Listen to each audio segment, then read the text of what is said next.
පිරිසිදු පිරුවට ඇඳ පේවෙන්නේ දානෙට සත් දෙන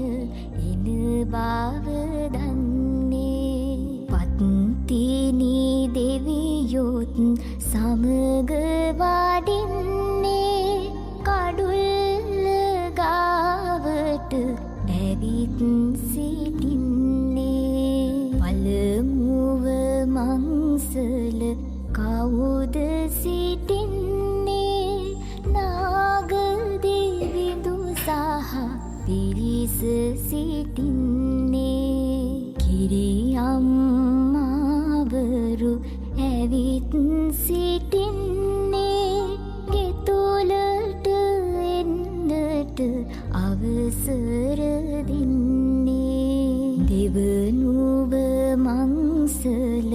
කවුද සිටින්නේ